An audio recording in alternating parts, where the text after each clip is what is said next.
Hi, I'm Michelle Darling, and this is Coffee Talk.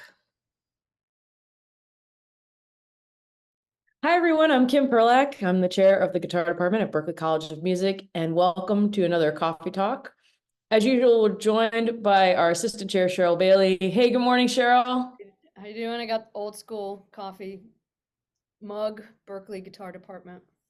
Love it. I've got the new Berklee Guitar Department mug, which all of you could have on the bookstore website if you want to join us with the coffee mug. But today I've got water in there because I'm on a hydration kick following the lead of our senior coordinator, Ben Cody, who's also here as usual. Hey, Ben, Hi Kim, how you doing? thanks for inspiring me to hydrate. I appreciate that. And today our special guest is Michele Darling, who's the chair of the Electronic Production and Design Department here at Berklee. Hey, Michele. Hey, Kim, how are you? Oh, we're good. How are you? What are you drinking today? What's in your coffee mug? I'd like to say it's coffee, but I'm also hydrating. So Ooh. what timing? But I try to do the water between coffee. Ooh, okay, wait. So now you sounds like you have a routine. So that's our first question is how do you take your coffee and what's your routine? Okay, definitely black coffee. I come from a long line of coffee drinkers that the pot's on all day long. So it's a little hard for me to add things to it, just straight. But yeah, I was drinking a little too much, maybe. I'll be honest, and then thought, well, I'm not getting enough water. So I'm trying to, psych myself out. There you go, and just, do the water in between. And I can't have another cup until I finish the water. So that's where I'm at right now. Brilliant. That's brilliant. So, okay, so in terms of the long line of coffee drinkers, is Mhm. this like way back in your family history, or is this like since your professional career started? Family history. Yeah, I think there was coffee in our hands at 11. Maybe it shouldn't have been, but long time. Grandparents definitely dunking donuts in coffee. Just the smell of coffee reminds me of home, so it's nice Nice. to have around.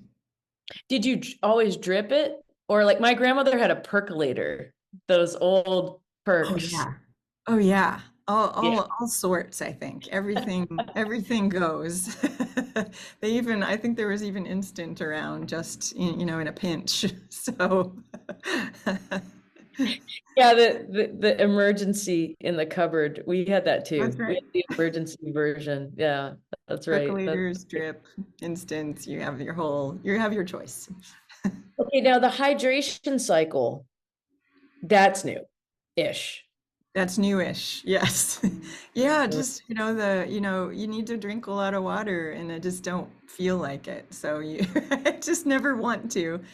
So you add maybe a little bit of juice in there or different kinds of tricks to get yourself to drink more. So, um, So, I want to ask you about that because I feel like a lot of musicians who end up working in EPD, like we call it at Berklee, end up doing a lot of late nights. And I think, especially for the younger musicians who we work with as students, it's really hard to imagine that drinking water and keeping hydrated is actually like a professional skill because it really does affect your ability to concentrate and stay up as much as like we think of caffeinating and we call this coffee talk because we're all always with a cup of coffee like in performance and in the studio you really actually have to stay sharp and it does help to take care of your body in that way. That's absolutely true. And yes, I love this. The show is called Coffee Talk, and we're actually talking about coffee, one of my favorite subjects, besides music.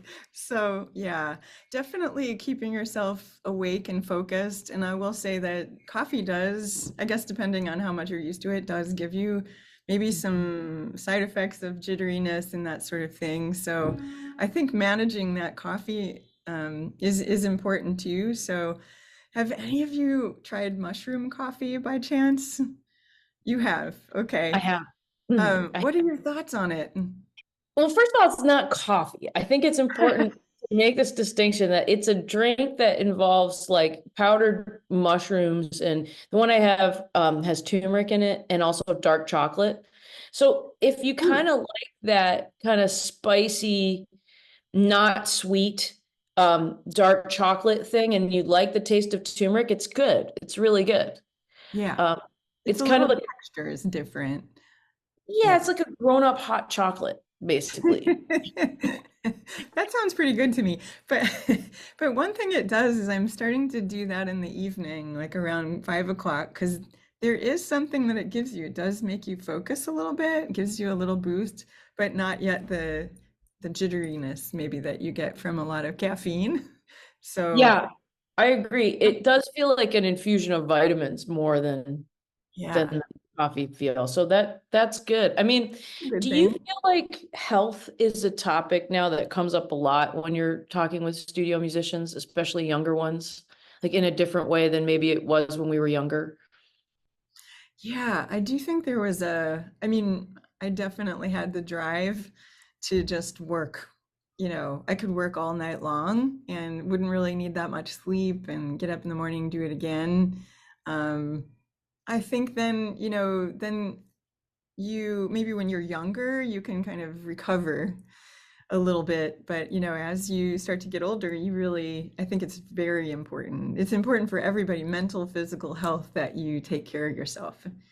And sometimes we've got deadlines, we can't even control the schedule. You've got clients, you've got to get the work done. As a professional sound designer, sometimes I would need to take the job and I'd have to work really late nights and try to build in some time for self-care and rest. But the deadline was always looming, and you want to push yourself.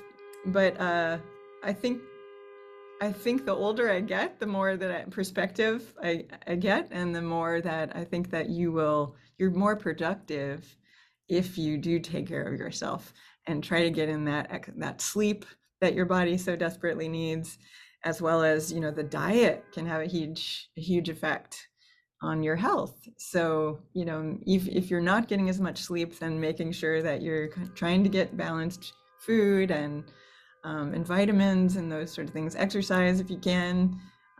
So constantly trying to find a way of being as efficient as possible.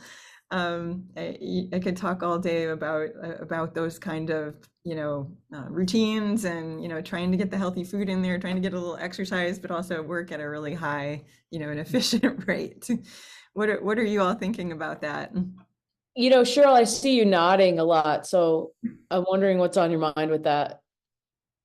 I think that's incredibly important. I mean, having spent most of my life on the road, I often think musicians get injured on the way to the gig as much as they do maybe with their, we have like performance related injury, but if you're running through Charles de Gaulle with your gig bag and your pedal board to the end of, you know what I mean? Like this, first of all, the stress on you emotionally, but the physicality of it, and really playing music and playing an instrument, and but even if you're producing and in the studio, all these things, we need to have that focus and relaxation. And sometimes yeah, we run into students and they're putting in these long practice times, and my point of view is that you're better off having a shorter period of time where you're like just totally engaged in it. You'll get better work done. It'll be deeper work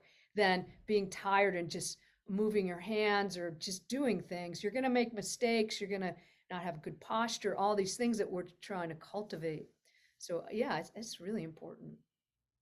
Yeah, that reminds me too, because we have a lot of students doing studio work, and that's been most of my career too.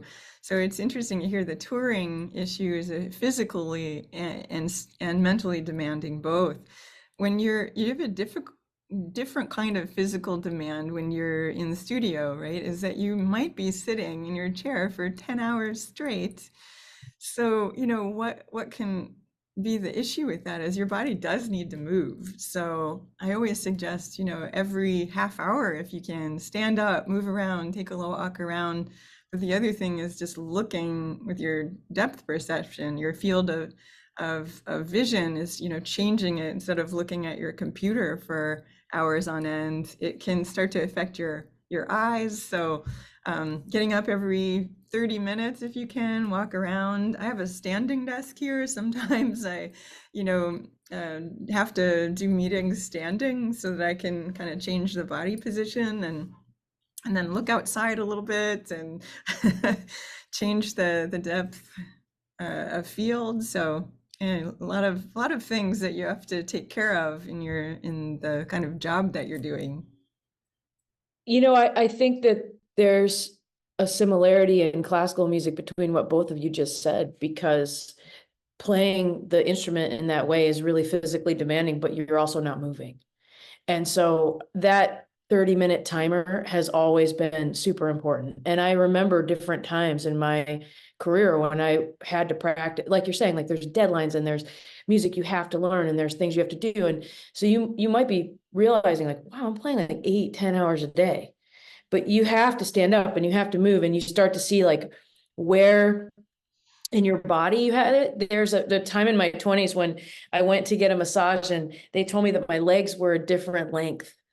Oh, Like, right? Because one leg is always up on the classical guitar. And I was like, okay, it's time to it's time to think about this in a different way. So there is that. And then now that we all, the three of us, well, the four of us really, we all do some organizational work, some management work. Sometimes I forget that like sitting and doing emails oh is yeah. it's work. You know what I mean? So it's the computer stuff, but it's also the mental work. And I have a really great friend who's a orchestral musician who reminds me sometimes by text, like sleeping is practicing, you know, and like Mm-hmm. sometimes just like if your brain is fried and you can't concentrate, if you if you can get into the habit of being able to take a 10-minute or a 20-minute nap, you wake up and you feel like that stuff gets out of your brain. Like you can actually play, work That's better. right. Do you know, I have a story you might appreciate. Uh, I don't know if you've ever heard of this pianist. His name is Frederick Chu, classical pianist. I believe Yamaha supported. And he used to have this, I guess, a sort of a workshop that he would give that I ended up going to, and just brilliant pianist. And he had this theory when he was coming up and becoming virtuosic that he had a time in his life where he actually didn't have a piano, and so but he needed to prepare music at a very high level, but he didn't have one in his home. I think he was maybe, I remember being in Paris and he had to actually go someplace physical to get a piano to practice, but yet he was still having to do shows. And so he ended up using the power of his mind to practice with the music and in his downtime. And so the workshop was getting students to do that, and they would have to study a piece of music, memorize it, and then play it from memory without even using a piano. And it was so interesting, the result, because the idea is that you internalize the music a lot more deeply than, he's like, why am I, practicing? You reach a limit with the practice after 6 hours a day, and that you're just kind of hitting walls with the music. But if you kind of internalize it through your mind, it, ended up a better result. That was the theory anyway, but It works. Yeah, I love that. We used to do that, and we used to practice it in grad school where you had to do exactly that. You had to take a piece and internalize. You couldn't touch the guitar, and then you had to internalize every bit of it and memorize it. And then we would play a concert for one another of that music. The first time we'd ever played it was in the moment of the concert. Wow, in front of people. Yeah. That's And gonna be and nerve-wracking. but it really is great, because then you start to say like, well, wait a minute, like how do I use my practice time? And then you start to see like, are there ways where you could actually be more physically efficient because you know what to do? And then are there things you have to drill, which is great, but maybe not everything. And like that I think can happen when you have a practice like what you're describing, like a visualization practice, Yes. or in some cases, when people have an injury that's not too terrible, they have to make these changes or they will end up more injured. And so sometimes that's a little bit of a wake up call, like, oh, I'm starting to feel some pain or discomfort. Like, now how am I going to recalibrate? And what you're describing is a really great tool for that. Yeah, that's great. Right. It's Well, so interesting. Oh, go ahead, I was Cheryl. gonna say that the thing is, it's actually, this is what plays our instrument. Your This is mind. what plays our instrument, whatever the instrument is. If it's not there and it's not clear there, these aren't gonna Mhm. just do it, right? It has to be directed from here. So, Right. that's really, I think, what's behind all of that is you're strengthening your, and yeah, deepening. It gets really deep in there. If you can hear it and see it here, it's gonna be here or wherever, or, Right. your whatever you're producing or writing. So yeah, it's It's a not, mind it's game. amazing. Yeah, my brother is an athlete and a coach, and he always says that the problem with musicians is that we're dealing with small muscle groups all the time. That you would be more intentional if you had to pick up super heavy things with larger muscles. And that's probably true because you do need to develop your hands. But Yeah, as Cheryl is saying so wisely, like so much of what we do is in our mind. So, that's right. okay, Ben, Well, as the younger of our crew, I'm watching your face as we're having this conversation. And are these things that you feel that you're conscious of in your life, or do you feel that because you're in great shape and you're feeling good, like you're not really thinking about it? What do you think? I'm definitely thinking about it and aware. I mean, even in high school, when you'd be sitting in algebra class, I'd just be daydreaming about playing guitar. So it's almost kind of the same thing. Like you are kind of practicing because, or there's be little things like, when you have like the spiral of like your binder, it's almost the same distance between like guitar strings. So you could have a pick in class and kind of work on picking. So there's always little things you can do, just to kind of try to keep everything sharp that way. But yeah, I mean, I especially, being a musician that, this is I'm very blessed to have this is my day job, working at Berklee, but gigging all the time in my band outside of Berklee too. It's definitely trying to take care of yourself and, like we said earlier, drink a lot of water, go to the gym, just try to be, in because it's like you said, they are muscles we're using, even though it's you know, they're much smaller tendons and much more of the really fine motor skills rather than you know, like you said, like lifting big weights or things like that. But I really do believe it's one. It's like the growth in one muscle stimulates the growth in the rest. It's the same way with music too. It's taking the time to sit down and just kind of practice, like you said, in your mind. I really think that helps you in a lot of areas as a musician because not only are you taking the time to internalize it more. You're still taking the time to keep everything sharp, and I try to do that as much as I can. But it's just trying to take care of yourself so that way you don't burn yourself out, and then you have to turn down a gig or you have to cancel a gig because you just didn't have, you weren't able to kind of pace yourself or have you be physically and mentally adjusted to be able to tackle a lot. Hey, that made me think of something, Ben, though, and just in this discussion, because I think Michelle could really share some insight on this. I remember when we had Alan Chase on, and one of the things that stuck out in his conversation to me was he had a teacher that said, every time you write something, you're saying, what you hear, who are you as a musician? So again, kind of this thing, it has to be in your imagination. So we could talk about this kind of mental or, thing with programming our hands and our body, but also just our musical imagination and our ear. So, Michelle, you're in, sound design and production. What are your thoughts about that in terms of engaging your imagination and also expanding your palette of what sounds good or exploring how do you encourage exploring new sounds that come into inside become part of your your musical imagination? Mm, that is a great question, Cheryl. Something I think about all the time. It's funny, I actually started as a classical flautist. And so I was relating some of the things you were talking about with muscle memory and practice of the instrument to that. And so thank you too, because for the sound design question, because that's ultimately I moved to sound design because I realized that I could make any sound that I wanted. So I started by playing flute, but then I learned you could put it through effects pedals and things like that. And I thought, wow, that expands the palette. How cool, you know? And then I just, went down this rabbit hole of being able to make any sound. So to answer your question, I think I've always been on the search for sounds no one's heard before.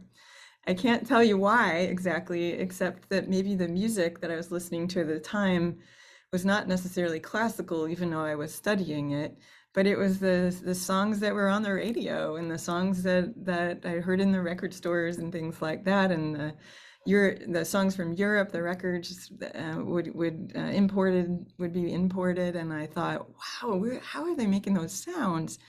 So I think what sparked first was just listening and being curious. So I think those are two of the biggest things is, being sort of curious about where a sound comes from or something that you haven't heard before and think, what is that timbre about? Is it organic? Does it come from, a synthesizer? Is it electronic of some sort? And then the curiosity brings me to say, well, what's it doing over time? What are its frequency ranges? Is it high frequency? Is it low pitched? Is it changing timbre over time? Is it starting bright and then kind of fades out to be a little bit darker? We use these adjectives to kind of describe sounds, but it's not always, especially with electronic sounds, we don't always have the exact words to describe the sounds. So I have a fun time using adjectives like bright and dark and and smooth and harsh or distorted or these sorts of things. But I do think listening a lot to historical, different, all kinds of genres, listening to sounds, and then instruments and what the instruments do. Sort of traditional instruments, what they do, as well as looking into the current, what are the current genres that everybody's listening to and creating. So I think then it's a matter of saying, oh, that's really sparking my interest, or that's something I haven't heard before, and then sitting in the studio and saying, how do I make that? But then how do I put it through my own filter and try something new? And that might be kind of a huge answer to a large question, but I don't know if that triggered anything in any of you. Yeah, and I want you to go deeper into it because I love the way you described all the different sound colors, because I think that performers, like definitely guitarists, we're thinking about that all the time because the guitar is an instrument that's so colorful and present in so many styles and so many different types of guitars. Can you talk about, like, okay, you were a musician who played the flute and then you came into sound design. Can you just tell everyone a little bit about, like, what are the tools you use? Like, what's the technology that becomes your instrument? Like, how now do you craft your instrument out of this technology, like for people who are excited about that? Oh, sure. And there's a lot of different tools. Usually there's a DAW, digital audio workstation, or DAW. It's DAW or DAW is kind of used interchangeably. And there are several that are at the top of the market, I would say, are the most popular.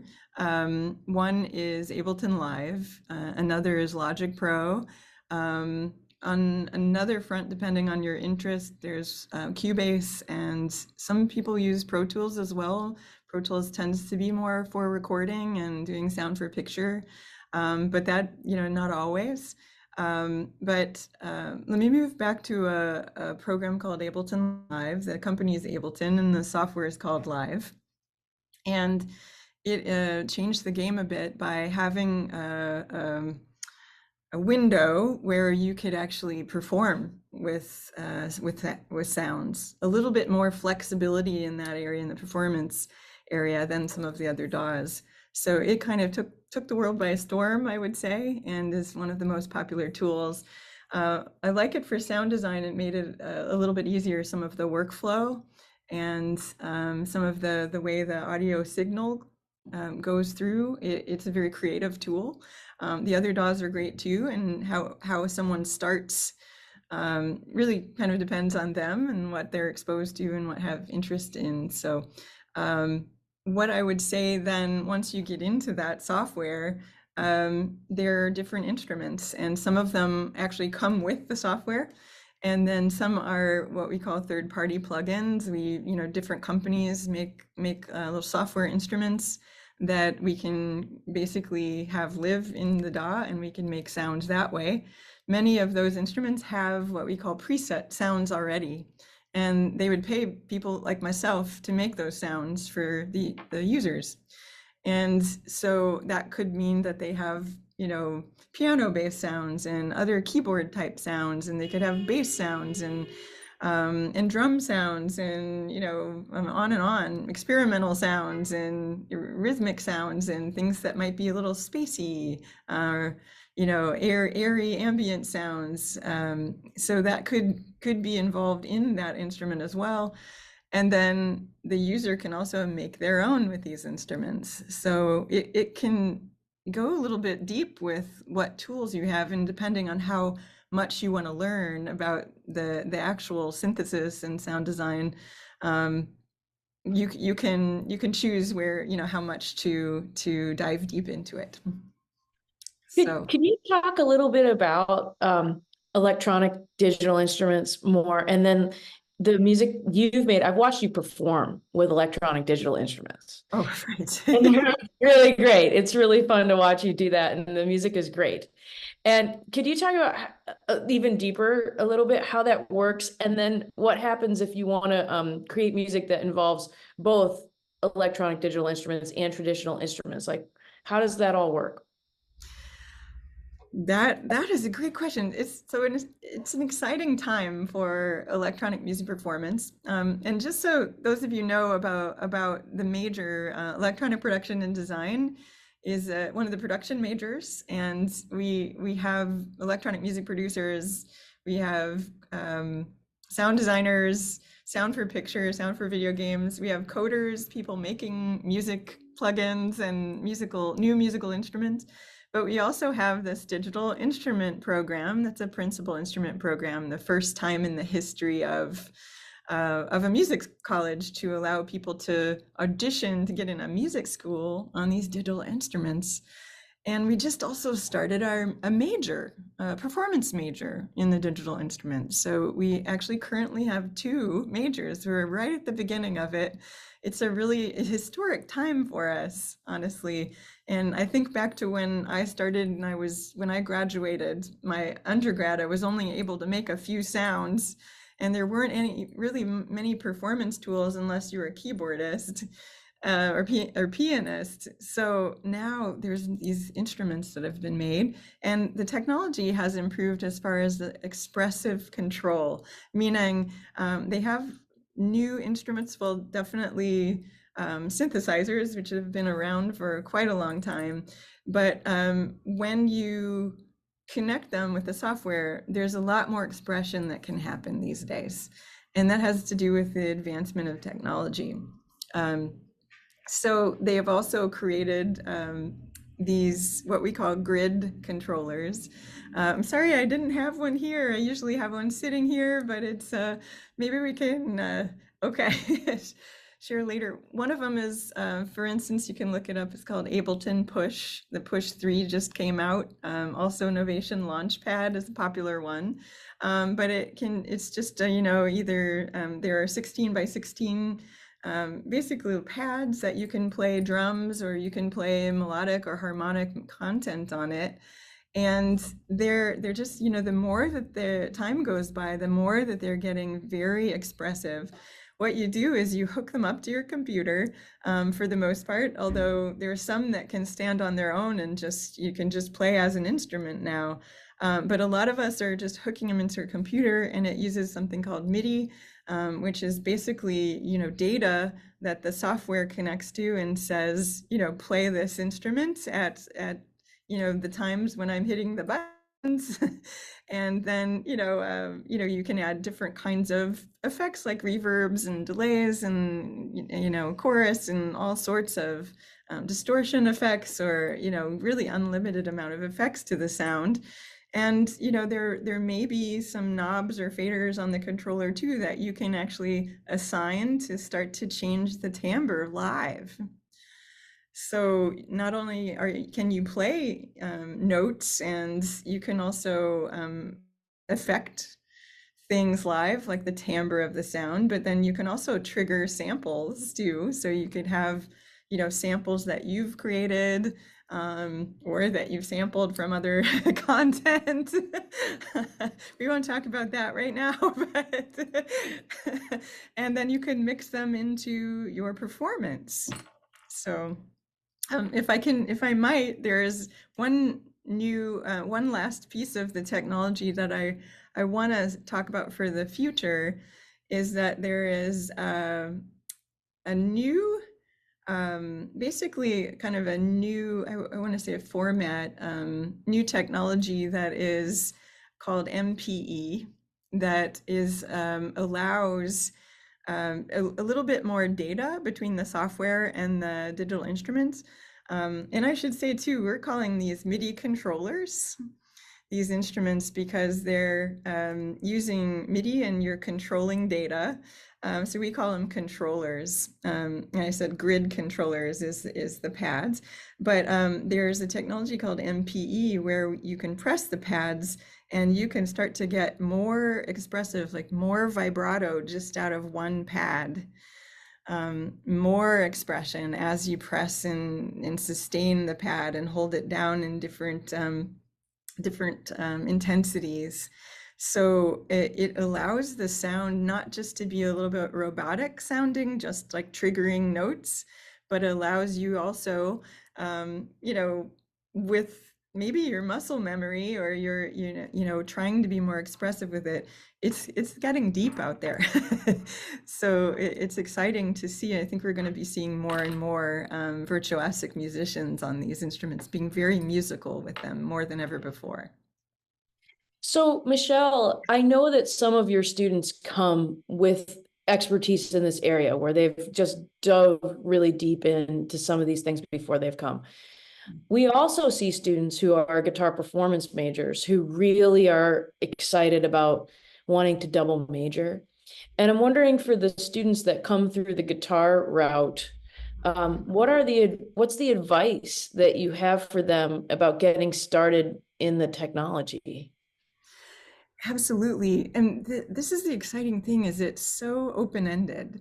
Uh, our our EDI players, they are building their own performance rig. And I would say that for guitarists, like the guitar is such a gorgeous instrument and it's vast. How many sounds, like you said, just I would love to talk to you all about, you know, how you think about getting your sounds, and you know, all the different possibilities with all the pedals and all sorts of effects that you could do, and that you could really do anything you want. You could add the digital instruments with it and, you know, have it build around your guitar.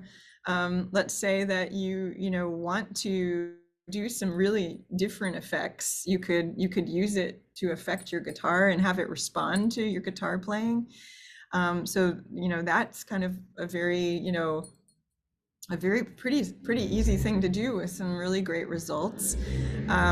You could also, you know, add different parts that you play and you trigger, and you could even use foot pedal while you play guitar, and you can trigger different parts, and you know, you could have an entire band with you.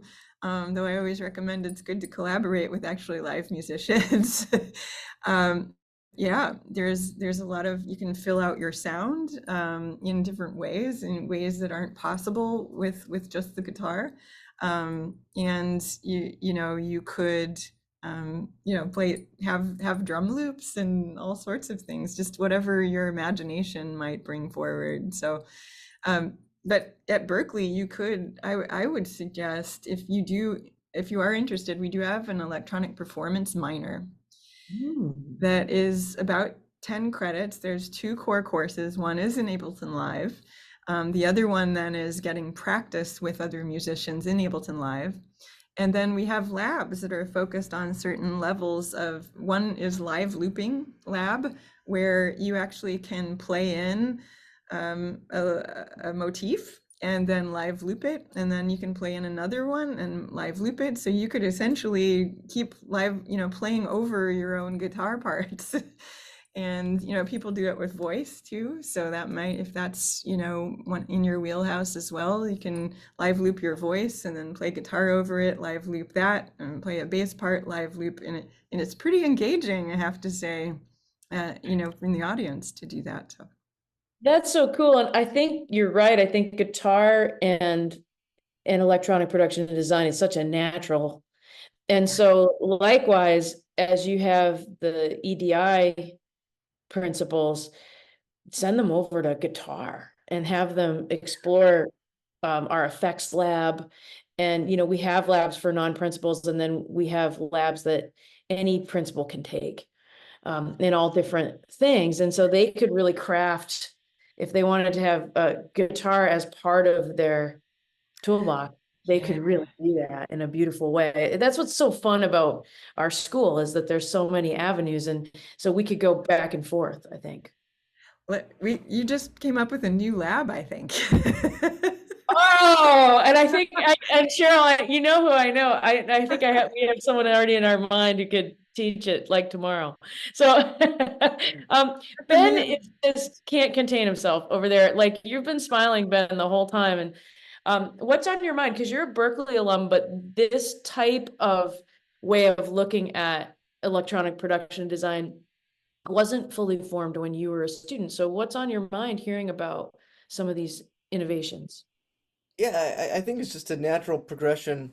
And actually, well, I'm sure you've probably heard that famous Jim Morrison quote where he kind of predicted this back in, was it like 1970, talking about, that, as the musical technology progressed, eventually you'd be able to do everything, as one musician, which, you're seeing a lot of nowadays. But yeah, I think it's fascinating. I think as musicians, and I guess specifically as guitar players, I think, just we're kind of, or at least I know I've always been drawn to the technology side of it, because you have effects pedals, and there's so many ways to, manipulate or enhance, the sound of the guitar, that, it's really interesting just to see, kind of from approaching from the other end of, kind of, we're using electronics to, change an instrument, but now we're using the electronics themselves as the instrument themselves. I think is really fascinating, and it's just, where we're going, and it's exciting to think, where, um, you know, the music industry will be, as far as, what people will be able to do, especially nowadays, with, not to get too involved in the conversation of, record labels and all that, but where musicians have to be wearing many hats and having to really produce yourself and be able to, record yourself, and you have to do so much more on your own, just because you don't have, recording studios, or labels doing things like they were able to even 10, 15 years. I think it's beneficial for the musicians to just have all this new technology that's coming out, and I think it's really exciting. Yeah, that's great to hear. You remind me too that I always think new technologies. I was thinking about, wasn't it Bob Dylan, the electric guitar was new for him, and you know, when he first came on stage, people thought, no, you know, we can't have this, you know. And the thing is, I think that the guitar is so versatile and beautiful that it'll all, I like to think that this is just adding possibility. and not taking away that the guitar is still, you know, has so many different ways that you could play it, things that you could do to it. And my take on technology is just adds another tool if you want to, you know, if you want it there. And I've seen there's a lot of guitarists over here in EPD, and you can see that they're working, you know, the digital instruments into their rig. In fact, on Saturday night we had an ambient show that tends to be some, you know, analog and modular synthesizers and some affected tools. There's an affected piano, for instance, grand piano, and there was a guitarist there that had, you know, was playing synth sounds, and then, you know, using some of the guitar distortion to create some really interesting fuzz and timbres over it with the electronic sounds. And I thought that's somebody that's just exploring. Her name was Winter Riley, and was just exploring the sounds that were coming out of both and responding to her instruments, and then performing. She just played guitar for a while over it, and it was gorgeous, and it had some edge and fuzz to it too. That's so cool. Michele, can you share with us maybe one or two interesting jobs or gigs you had in your career as you got into sound design in different eras? It could be anything you want, but I think it would be fun for people to hear some of the things that you've done in your career. Okay, sure. Well, I started out as a composer at Sesame Workshop in New York City, which was mostly for the green screen room and the skits that would come out of there for the Muppets, and the digital Wait, media, which was, I'm sorry, that what? is so cool. I just have to stop you there just to make sure everyone really heard that. So you were a composer at Sesame Street. Yes, yeah. That's really cool for those of us who grew up on Sesame Street. I just want to say that you were on the Sesame Workshop where the Muppets live. Yeah, yeah, exactly. Okay, continue. Go on. I got to record every Muppet but Snuffleupagus because the room was too small. So it was a green screen room that I worked out of, and digital media, so any of the animated skits, and then the skits that were going online at that time too. So yeah, it was a really fun time, and I got my Wait. composing chops down. Was it because Snuffleupagus was too big, or that Too no big. one could really ever see him? You Good might be confirming question. that no one really can ever see him. But Yes, I did not see him, so I'll leave that open for interpretation. So that was a long period of time. Is that true? Like, was that many years? It was 3 years on staff and another 7 as a freelancer. And when I went Wow. freelance, I moved into children's television animated shows, and I did a lot of sound design for Pokemon and Yu-Gi-Oh! Which are the anime that we redid the sound for. They were Japanese originally, and we redid the sound, and that's when I started doing sound effects quite a bit, and ADR dialogue recording for animated shows. There was about 10 different shows that company did, but yeah, it was a lot of fun. So I guess my question is, I remember watching Sesame Street and a lot of shows like that for kids, like in the 70s and 80s. Yeah. And I remember even then it felt like, wow, that's pretty great use of technology and animation. And so over the 10 years that you worked there, you must have seen some real advances, like in a kind of a genre that was already like pretty far ahead of a lot of things. Like, what did that feel like as a musician and a composer to be having to kind of move with the adaptation of the technology? Yes, absolutely. That's such a great point. So for me, the reason I got into that children's television is because I loved those as a kid. I loved Sesame as a kid, and they were using theremins at the time, the electronic musical instrument that was, you know, from the 60s and perhaps earlier. So I thought that's so weird that they had such trippy sounds, and I thought that's how I could be really creative. And I found that when I did get hired there is they still were looking for that kind of thing. They didn't talk down to kids musically. So all kinds of styles. I could do some really intricate jazz. I could do some, break dance music and, just be really fun either way, or some trippy ambient music. So it was a really nice platform. And even then, when I moved into the animated shows, there was a lot more room for me to sort of create the environment. It wasn't like if you would do film or television, sometimes you have to really get creative with that. It has to be exact to make the exact feeling of that. Of the environment of the film or of the story, but with animation, I had a lot. I could do some really strange things. I could push my sound design quite a bit.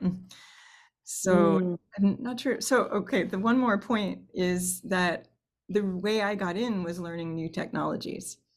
Right. So that is an important thing, I think, for our current students. I always say you should be embracing the new technologies as much as you can, because as you go into the industry, there's going to be people that have been in the industry a while and they're maybe not making the change.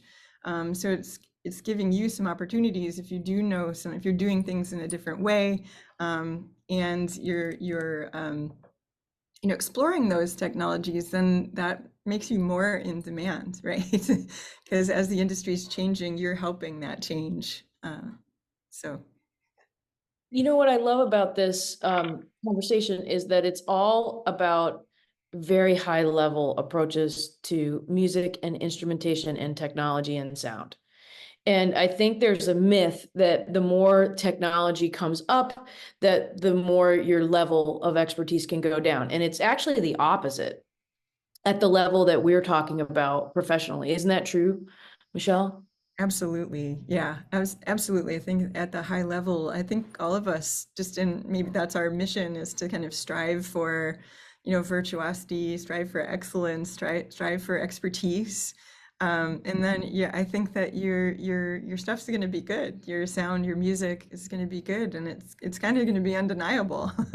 But you use the technology as tools. Learn the new platforms so that you can get your music in there, so you can get your sound, so you get your performance opportunities.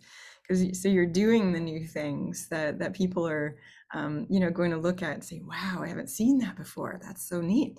And to appreciate your voice and through your own filter, using doing your music through the tools. Cheryl, I wonder what's on your mind with that, because I feel like you come from a very traditional way of playing jazz, and yet you're also seen as an innovator as well. So what's your perspective on this idea of like kind of being able to do the new things and think in like a growing and changing way, and also honoring the traditions that you grew up playing? Well, I think it goes back to that earlier thing about your musical imagination, right? I mean, if you keep that open and your curiosity expanding, and also the kind of collaborations you do. I mean, when I was with David Krakauer, he had he used Ableton Live, and a sound artist, Jeremy Flower, who used that setup that you're talking about, and there were a lot of samples that were triggered, and there was a lot of stuff that he could do live. But Jeremy's a really great musician. He went to NEC. So I think that's the other thing, is that your musical training is your strength in terms of, again, what kinds of things you hear, and then your curiosity on how can I make that come alive. I've worked with a couple artists that are into sampling, and some of their sources, or creating sounds from samples that you wouldn't even, maybe they were the source, but they turn into something else. And their curiosity sometimes blows me away, and I'm like, where did you get that sound? What is that? So I think it you have to have that foundation of musicality and musicianship, to especially if you're going to play in that situation with Jeremy. I mean, we're a lot, instruments, live instruments, improvising with him. um he's a great musician, and his instrument is this electronic instrument. So um you can't do you can't do one without the other, I guess is what I'm saying, you know, having the curiosity, but also the musicality to put together with that. Mm. I don't know. I'm sure, what do you think about that, Michelle? I'm sure you've, I love that. It reminds me, I don't know if you know Mark DeClivelo. He's a friend and an incredible artist. We've brought him to campus a couple of times, but he is a jazz pianist, just complete amazing musician. And he'll also use digital instruments, and he'll sample himself. He'll sample his band, which are really high-level jazz musicians, and he'll sample them live and then play it back and have them improv over themselves. And they never know what's going to come. And it's really, and it's all done so seamlessly. It's just it's wonderful to watch. So yeah, definitely want to encourage everyone to practice your instruments. And digital instruments, contrary to what people might think, you need to practice them. They're their own tools, they're their own instruments. So, I do know the tendency could be, oh, I'll just pick it up and then I'll press play. But that's really that's not really what we like to see. The virtuosic playing and practicing of the instrument it's really capable of a lot. So it's becoming an instrument in its own right. I think Cheryl and I were going to ask that question at the same time. How do you practice? Like, can you take us through what a practice session looks like for an electronic digital instrument? Yes, so this is an exciting time, right? Because imagine if somebody dropped a brand new instrument in your lap and said, here, learn to play this. Well, there's been, let's say, decades of content that have been built for traditional instruments. I know that for flute, I would have exercise books that have built, maybe, that have been around for decades. And that just doesn't exist for EDI yet. And there's different also, let's talk about those grid controllers again. There's different ways you can lay it out. The sounds are different no matter what you pull, every song that you pull up might be different. So the layout also can change. You can play it in a chromatic mode. So if you're a keyboardist, that might make more sense to you, or you can do it in thirds or fourths.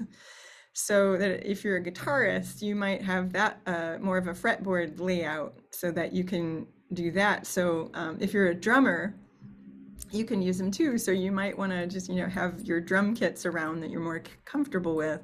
So that's one of the challenges, is getting the layout for the musician and then working on the ergonomics of, to avoid carpal tunnel. What is the angle? And then what are the exercises? Right now, I think we're able to use some of the traditional ones. Like you could, if you want to get better at playing scales, then you can, depending on your layout, you could use traditional notation and, practice your scales up and down, practice your arpeggios up and down. So we've got that traditional model where you're having to study those, practice them and do them for your proficiency exams. But we really have to, we're trying to at the same time keep people on the same page, but they're got different rigs. So we're trying, it's interesting. I've been looking at your department model a lot, and because all the different types of guitar playing and musical genres that people are playing in your neck of the woods, and what does that mean for EDI? We are identifying about 5 to 6 different types of digital instrument players. So then are the faculty, they're playing a little differently too, because there's been no schools of, or studios that have been doing any of this. So I find it exciting. At the same time, it's a challenge, kind of, having the practice routines and materials. It's really fascinating, isn't it? Because I think like Berklee, Berklee was the first guitar department to offer electric guitar as a principal instrument. And, and we're definitely the biggest and most stylistically diverse. and really the first school to have like a core curriculum that is the same across styles. There are many schools that have had great jazz departments or classical departments, but they're very separate in the way people learn. And so we've tried to have a core curriculum that allows people flexibility and adaptability. Even if they specialize, then you just know your instrument well enough so that when you want to do something else, you can go to that place. And there's all kinds of like real benefits and then sometimes challenges that come from that. But I do also find it interesting to be the first. And then now, of course, there's many, many places that are great guitar schools. And now Cheryl and I and the faculty are also going to a lot of those places and just learning from them to see how we can keep growing and keep, going deeper. I have to say you're an inspiration because of that start. And what year was that started in guitar? Do you know off the top of your head? Guitar department was 1962, was when Jack Peterson was the first chair. John Laporta, before that, he was a saxophone player that had the idea to start the guitar department and asked about electric guitar. And then Jack Peterson came, and he was the chair until 1965 when Bill Levitt, who most people think of as like the first long-term, he was the first long-term chair of the guitar department, came and started to make like what people can buy as like the first modern method of guitar that was like a core. And then that was reimagined in the 90s with Mick Goodrick and Larry Bayonne. And then we reimagined it again in 2018 with Cheryl and Mick Goodrick and Larry Bayonne and the faculty who had done it, just to see what we can do to keep things current and keep the traditions Right. in check, Yeah, So absolutely. yeah. That's great. We hope to be there someday and get the kind of content that you've developed over the years through the department, and but it's going to take a while, but it's going to keep evolving, just like guitar department. I hope that it'll keep evolving in the next 5 years. I think we're going to see a lot of more players and more integration with other instruments like guitar and Yeah, I think that this is our chance now to grow with you, and learn from you and and already in this conversation, there's so many possibilities in my mind, and I know in Cheryl's and Ben's, and so this is going to be continued really soon, I'm sure, in practical ways. So, and hopefully people listening are inspired too, because even if all it does is make you rethink your sound imagination and yeah. what you can produce on your instrument, and then what tools might be there, for things that you think like, I don't know how I would get that sound. Well, maybe there's a way you can get it on your instrument the way you have it. And maybe there's some other things now that you could learn to really bring that part of your imagination to life. And I think that's really cool. I think that some of the most exciting artists are doing those things. I think it's really cool. Absolutely. It's becoming, I think, just such an open field and a way for you. There's always a way for you to get involved and think, how do you want to use it? It does take some learning, though. Just as I said, these are instruments.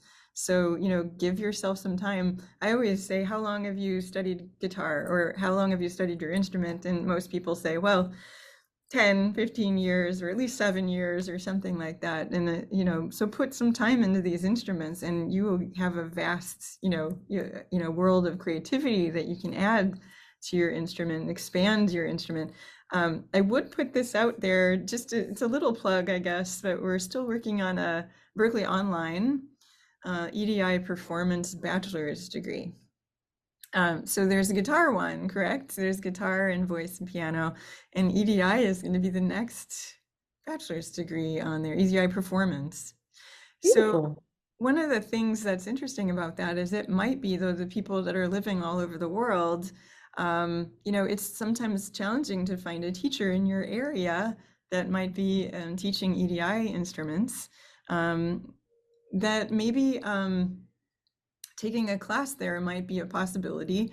I think we're going to talk about some of them being a la carte, and our hope is that it will help educate folks that want to start adding these kind of instruments. And I'm planning on, at least, we're still working on it. It's going to take about a year before it's available. So we're still in development, but there's going to be a sound design course for performance. So that might be something, or there are Ableton Live courses, for instance. So if you just want to take that to get to know it, and then take a performance course to learn performance techniques in EDI, and then sound design, how to tweak your sound. I hope that might be a possibility to kind of get, help people educate. Great. That's great. I love that. Ben, do you want to ask your question? Yes, we ask all the guests this at the end. But what is a question you think the students should be asking that they aren't thinking themselves of asking? Oh, that's a good one. I have so many, I think. Let me focus in. What question should they be asking themselves? Okay. Well, I guess what question should they be asking that they might not be thinking of asking? Yeah. I would say, how can I I hope this makes sense. How can I get deeper with who I am? And I guess if I would add something to that, what does that even mean? I think it's a lifelong it's a lifelong journey for us to kind of get deeper with our own essence, like who we are, where we come from, what our sound is, what we have to say, what our voice is, what we feel. And it can also change a little bit over our lifetime. But I think as an artist, spending time practicing, but also internal time thinking, what do I like? Who am I influenced by? What are my surroundings? What is my background? Where did I come from? What are the influences there? And then spending time, how could I express myself in new ways? And I think it's kind of like learning more about your own essence. So I would say ask yourself, how can I spend more time working on my own voice? I love that. Did that make sense? It really did. And I think it goes right along with a lot of the things we've been talking about today, that like there's a lot of work to be done. And if it's driven by creativity, that really helps. Yeah. Especially when it gets hard, and you do have to think about taking care of yourself, and you do have to put in the time and the energy and the practice and the hard work. And I think I would also add to that whatever your entry point is, it's okay. You don't have to be experienced and get to the end in a year or 4 years, or it might take a long time, but it would be worth it. And I think that sometimes people put a lot of judgment and pressure on themselves because they feel like, well, I haven't even gotten started, and I could never learn something new like that. But that's not necessarily true. I think it's good to just let yourself dig in and really see what it would entail, and see what could come out of it for you when you're looking at something new, whether it's on the guitar or on an electronic digital instrument, or with new technology, or anything like that. Yeah, exactly. Not put pressure on yourself, and just sit down and, how can I create with this? How can I enjoy my time playing with these instruments? And then, keep working at it until you get better and better, and you improve. And I'm curious, Ben, what is your reaction, or how do you interpret what my answer to your question? I think it's a great answer for everyone here, regardless of instrument. Just really finding your voice and finding, you know, well, I know you mentioned, a lot of the students there physically building their own rigs that they're using, but it's the same concept for guitar players too. Like what's your voice, your tone, what sound are you going for? And really what stylistically as well. And I think it's really important just to develop, because I guess there's two sides of it that I always like to say. That you have like the artist side, then you have the craft side, right? So you're learning your craft and you're learning, the what we call the proficiency materials that really should be, they're called proficiency materials because to be proficient at your instrument, that's the craft side. Then there's also the artist side of, what are you creating, and that's where I think your specific sound, your specific style comes into play, and it's finding really the balance between those two and being able to really work on both sides of that. And going back to the whole kind of the growth in one muscle stimulates the growth in the rest. It's kind of the same thing, building up, I think one of those help you build up the other. And it's important to give each the time and attention.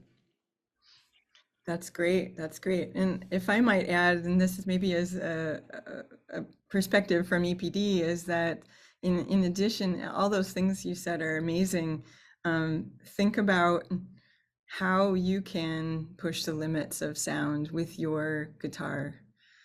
And whether you use digital instruments or not, it might be if you do a lot of listening and see what sounds you really have been engaged in over the years, and not only trying to emulate that, but also what is the next version of that for you. Maybe it's mixing sounds, maybe it's mixing genres for you, something new that that people will be like, oh, I haven't quite heard that before. That's pretty unique. So I want to encourage everyone to explore, the next steps, the next sound in your in your voice. I love that. Hey, Cheryl, what's on your mind as we come into the end of this pot of coffee or bottle of water today? Once again, another coffee talk that's amazing. Every time. So thank you for joining us, and I know there's so much material here people are gonna come back to and be inspired by and think about. So it was a great conversation. Yeah. Thank you. Thank you so much for your wise words today, Michele. I think this has been really, I agree with Cheryl. I think it's been a really great conversation, and I think it's one that people can come back to quite a bit, especially this time in the semester when we're all so tired and we're, sometimes when you're tired, you're questioning. And I think this is a really nice reaffirming conversation about why we're doing what we're doing. Awesome. Well, thank you so much. You've got me thinking too. So I love that when we can come together and just get inspired by the conversation. So I look forward to more. And Yeah. thank you so much. You're welcome. So we're going to hang out and keep this going between the four of us. And so, but for the rest of you, I just want to say thank you for listening, and thank you, Cheryl Bailey. Once again, thank you, Ben Cody, and thank you, Michele Darling, for a great conversation. And we will be with all of you listening on the next Coffee Talk.